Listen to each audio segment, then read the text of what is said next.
अस्सलाम वालेकुम dear student, आज का हमारा टॉपिक है electric flux. Number of electric field lines passing through a certain area of element. Number of electric field lines passing through certain area of element. For example, ये हमारे पास electric field lines है जो कि ये आपके पास इनके डायरेक्शन में रिप्रेजेंट करवा रहा हूं। ये आपके पास कोई एक सर्टेन एरिया है जहां से ये लाइन गुजर रही है। इसी तरह अगर मैं इनको इंक्रीज करवाता जाऊं तो यही लाइंस आपके पास कुछ इस तरह से आपको नजर आए। अब यहां पे अगर मेरे पास सरफेस एरिया ये है तो आप गौर से देखें, यहां पर इलेक्ट्रिक फील्ड लाइंस दो पास हो रही और यहां पर इलेक्ट्रिक फील्ड लाइंस दो से ज्यादा पास हो रही थी। तो एक डेफिनेशन तो हमारे पास ये है। दूसरी है mathematical. Phi of E, electric flux को फाई ऑफ ई से रिप्रेजेंट करवाते हैं और ये लिखते हैं E dot A. Dot product of electric field E and vector area A is called electric flux. अब हम चलते हैं इलेक्ट्रिक फ्लक्स के कुछ केसेस डिस्कस करते हैं। फर्स्ट ऑफ ऑल हम देख लेते हैं कि इसका यूनिट क्या है। इलेक्ट्रिक फील्ड का यूनिट होता है न्यूटन पर कूलम और एरिया का यूनिट होता है मीटर स्क्वायर। तो ये आपके पास आ जाएगा न्यूटन मीटर स्क्वायर पर coulomb. Electric flux is a scalar quantity. Now there are 3 cases. आपकी बुक में इसके 3 केसेस यहां डिस्कस किए हुए। नंबर 1, मैक्सिमम फ्लक्स कब होगा? मैक्सिमम फ्लक्स अगर हमारे पास electric field lines E, let's say ये हमारे पास इलेक्ट्रिक फील्ड लाइंस की डायरेक्शन और वेक्टर एरिया ए दोनों पैरेलल हों। ये इलेक्ट्रिक फील्ड लाइंस ए की डायरेक्शन है और ये वेक्टर एरिया ए की डायरेक्शन। अगर ये दोनों आपस में पैरेलल हो तो फ्लक्स मैक्सिमम होगा और मैथमेटिकली हम इसको यूं लिखेंगे ई ए कॉज ऑफ थीटा।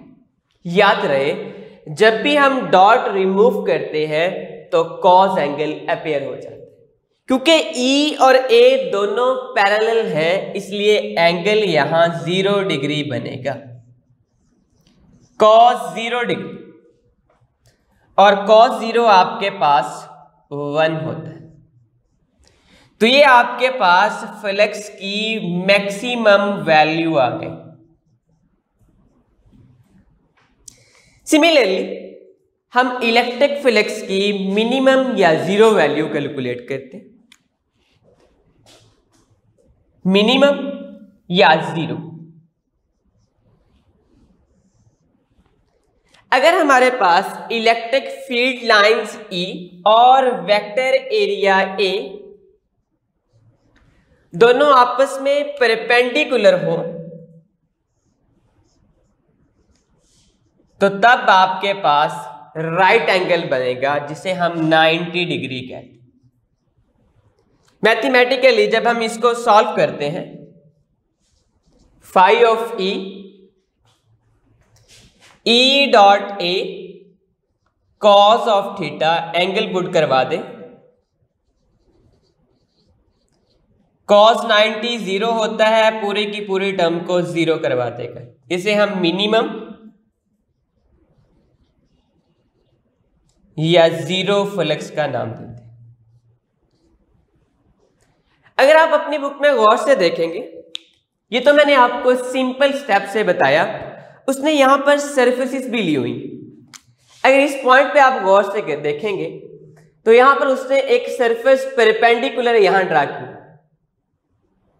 लेट्स, ये सरफेस आपको क्या बता रही है? ये बता रही है कि ये सरफेस अगर परपेंडिकुलर है लेकिन E और A हमेशा पैरेलल रहेंगे। इसी तरह यहां पर एक सरफेस ली गई है और वो इसके बिल्कुल पैरेलल ली गई। ये सरफेस इसके जरूर पैरेलल है, लेकिन ई और ए हमेशा परपेंडिकुलर रहेंगे। थर्ड केस यहां एक डिस्कस किया हुआ है, एट एनी एंगल। ये था मैक्सिमम केस और ये था मिनिमम। अब ये है जी electric flux at any angle. Electric flux at any angle, किसी भी एंगल पे अगर आपने फ्लक्स कैलकुलेट करना हो तो आप कैसे करें? लेट्स से यहां पर भी आप एक सरफेस ले लें। लेट्स से ये हमने कोई भी एक सरफेस ले ली। यहां पर इलेक्ट्रिक फील्ड लाइंस की डायरेक्शन ये है और सिमिलरली यहां पर इलेक्ट्रिक फील्ड लाइंस की डायरेक्शन।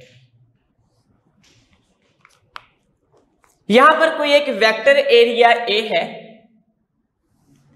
जो कि यहां पर आपके पास कोई ना कोई एंगल बना रहा है। ये इलेक्ट्रिक फील्ड लाइंस ई की डायरेक्शन है और ये वेक्टर एरिया ए की डायरेक्शन है, और इन दोनों के बिटवीन यहां एंगल जो बन रहा है वो है थीटा। मैथमेटिकली अगर हम इसको लिखेंगे तो ये आ जाएगा phi of E A cos of theta.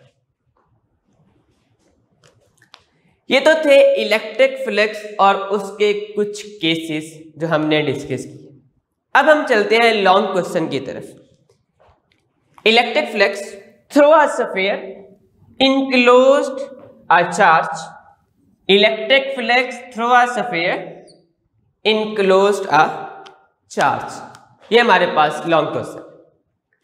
Suppose करते हैं हमारे पास कोई एक स्फीयर है। लेट्स से ये हमारे पास कोई एक स्फीयर है, कर्व शेप में है। हमने इस स्फीयर की वजह से इलेक्ट्रिक फ्लक्स कैलकुलेट करना है। इनक्लोज्ड अ चार्ज, यहां पर कोई एक पॉजिटिव चार्ज रख दिया। अब हम देखते हैं कि हमने यहां पर अभी इलेक्ट्रिक फ्लक्स की वैल्यूज कैलकुलेट की, तो हमें इलेक्ट्रिक फ्लक्स की वैल्यू सिर्फ तब मिली है जब सरफेस फ्लैट है, मतलब इलेक्ट्रिक फील्ड ई और वेक्टर एरिया ए पैरेलल। तो हम इस स्फीयर के स्मॉल पैचेस बनाएंगे, सब इंटरवल्स बनाएंगे, छोटे छोटे इंटरवल्स में इसको डिवाइड कर लेते हैं। इसे हम कहते हैं फ्लैट सरफेसेस। इस स्फीयर की फ्लैट सरफेसेस बना लें। लेट्स ये इलेक्ट्रिक फील्ड ई है और ये आपके पास वेक्टर एरिया ए है। सिमिलरली यहां पर जो होगा वो इलेक्ट्रिक फील्ड E2 होगा और वेक्टर एरिया डेल्टा E2 होगा।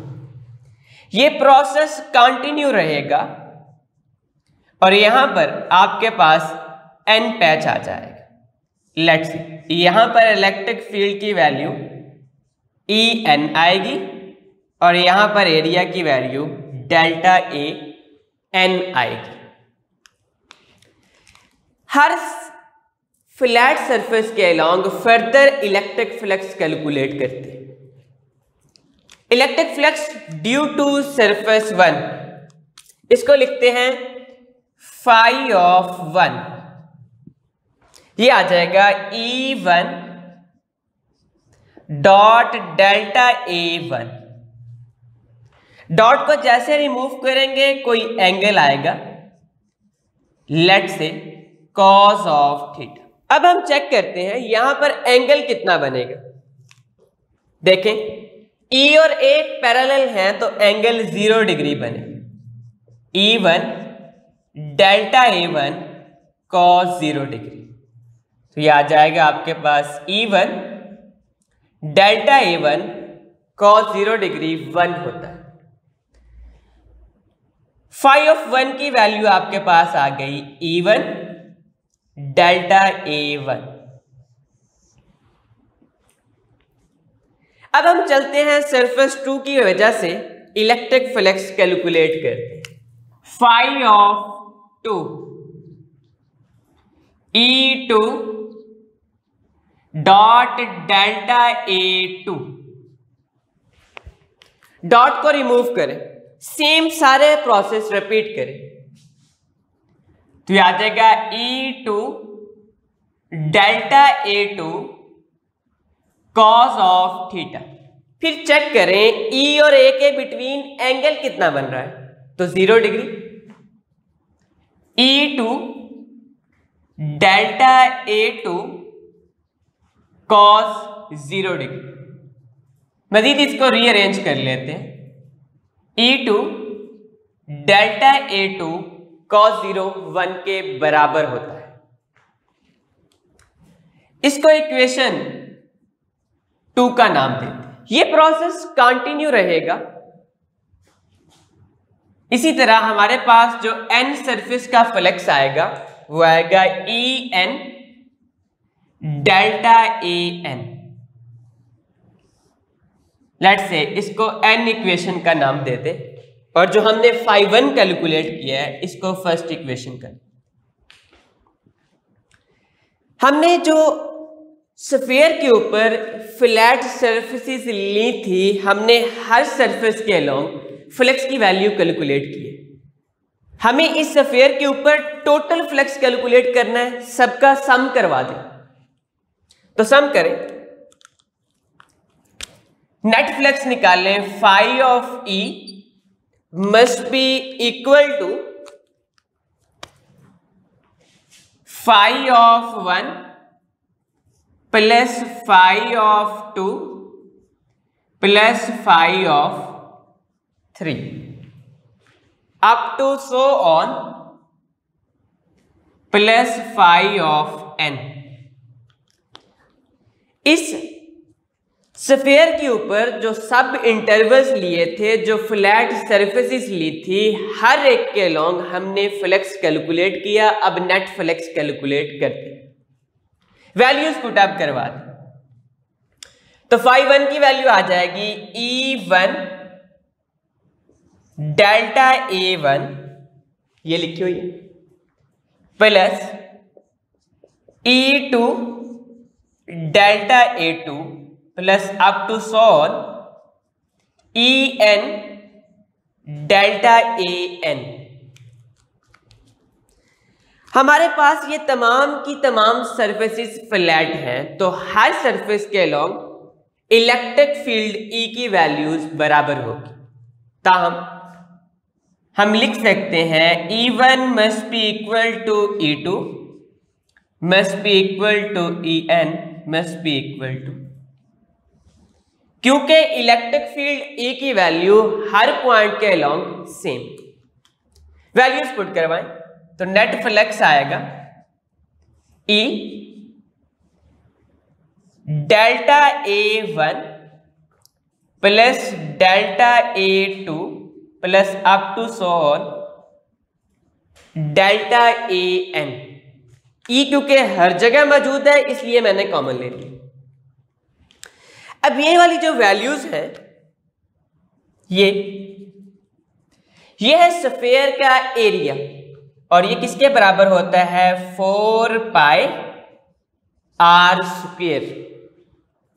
और ये इलेक्ट्रिक फील्ड इंटेंसिटी है जो कि हमने कैलकुलेट की है, और इसकी वैल्यूज आपके पास आई थी 1/4 pi epsilon not Q divided by r square. जो टर्म्स कैंसिल होती हैं उन्हें कैंसिल करवा दें। 4 पाई से 4 पाई कैंसिल हो जाता है, r स्क्वायर से r स्क्वायर कैंसिल हो जाता है। तो आपके पास जो नेट फ्लक्स की वैल्यू बचती है वो है Q ओवर एप्सिलॉन नॉट। ये है जी net electric flux due to sphere enclosed by a charge. ये हमें क्या रिजल्ट देता है? अब हम देखते हैं, दोबारा एक स्फीयर लेते हैं, लेट्स इसके अंदर एक रिजिड बॉडी ले लेते हैं। लेट्स ये कोई भी एक रिजिड बॉडी है, लेट्स रिजिड बॉडी ऐसी बॉडी होती है जिसकी कोई फिक्स शेप नहीं होती। अब कहता है अगर ये पॉजिटिव पॉइंट चार्ज है तो आप नोट करें कि फील्ड लाइंस जो यहां से ओरिजिनेट होंगी आउटवर्ड जाएंगी,